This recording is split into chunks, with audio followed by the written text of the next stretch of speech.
Hello again.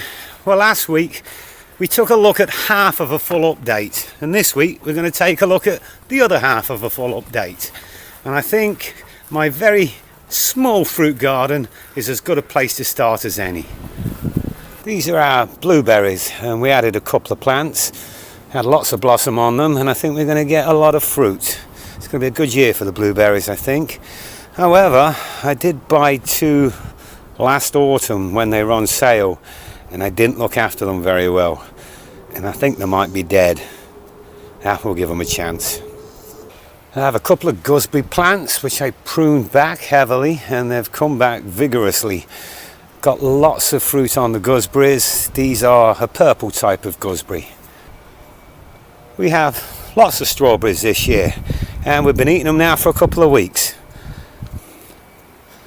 And the black currants are also doing well. Mrs. Coleman makes blackcurrant jam with these. This is what I like to call my pancake rhubarb.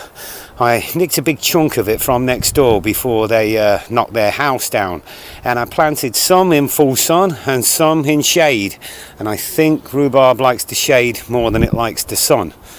Not to worry though, we do have strawberries. This is me Hispalia pear. I've had about 3 years now and I've not had any fruit. It's not playing ball at all, and I think it's a pollination issue. I don't know much about fruit trees, but from what I understand, if you've got a pear tree you need another one close by for the pollination or something like that. And what happens is we get loads of pears on it right after blossom, but they all drop off. And the nearest pear tree is a few gardens away. I don't think it's close enough. Maybe I've got to get another pear tree, I don't know. Any suggestions would be welcome. This is our grafted apple tree. It's supposed to grow 5 different types, but we've only ever had 4 from it. I reduced it in size by about 50% this year. And it's a bit of an odd shape, but that's because I didn't prune it properly when it was young. But it does give us lots of apples. Anyway, let's go and take a look at the bottom end of the garden. This is the main garlic bed. It's doing very well.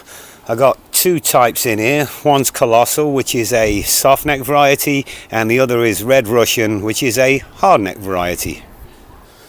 We have about 15 to 20 pots of spuds, and they're just about coming into flower now. I got 2 types of peas growing. One's called Hearst Green Shaft, and the other type I believe is called Green Arrow.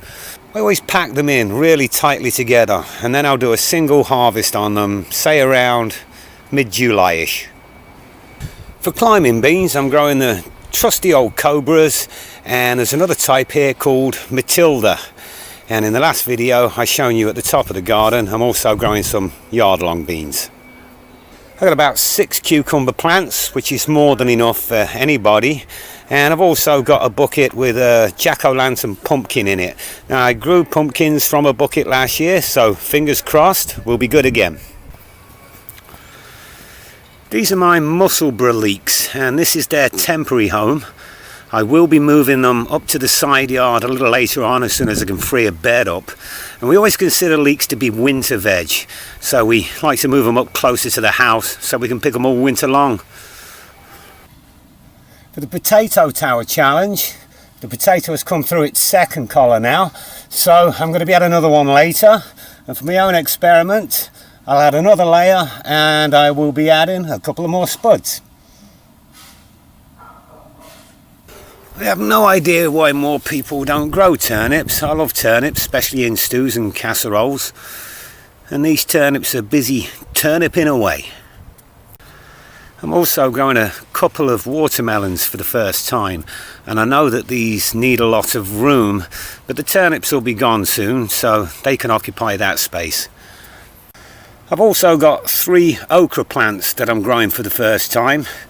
I can take or leave the stuff, to tell you the truth, but I saw them in the nursery and they were cheap plug plants, so I've popped them in. And at the end of the bed are some brassicas, which is the first planting of let's just call it another project that I'm involved in. The cauliflowers and the broccoli have not done well this year. It's been too hot and too dry during May. I think for every cauliflower I get, I'm probably going to lose one. I finally got round to doing something that I've been meaning to do for years, and I built myself 2 new asparagus beds. I picked up some 3-year-old crowns, 2 different types. I think it's Jersey Knight and Martha Washington. I've got a little bit more room, so I'm hoping to pick a few more up by the end of summer.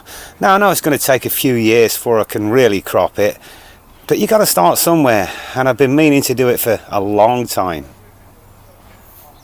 We'll take a quick look at the onion bed, and then we'll take more of an in-depth look at it in the next video.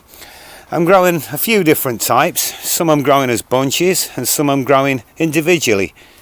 The large onions have not done so well this year, and I think that's because I took a little bit of bad advice earlier on. Anyway, more about that later. The smaller potato plants here are the main crop, and they are russets, and then the bigger plants are Norland Reds and Yukon Gold, which are mid-season potatoes. And this is the other rhubarb that's in a bit of a shady location, and this stuff's been tremendous. And then along the fence I've got some cobra beans growing, and I'll be using these for seed for next year. Now these were grown from seed that I got from Troll Forge, and these are trailing zucchini plants. And then we got the sweet candle carrots. Now germination down here was very poor, and I did do a second sowing about a week or so ago, but I don't see anything yet. I may have to mix in some sugar snacks in with the sweet candle, and hopefully I'll be able to tell the difference when I pull them out. Next to them we have the parsnips, which have germinated. I planted these very, very late. And then we have some beets, and I think they're going to seed. I'm going to get some more beets going because I can see me pulling quite a few of these out over the next week or so. And in the corner we have a bunch of kale. I think it's time to start cropping these and having some kale salads.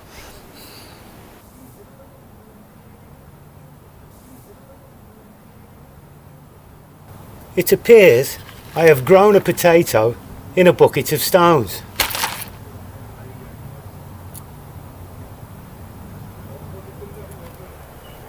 Well, that's about it for the second half of the full update.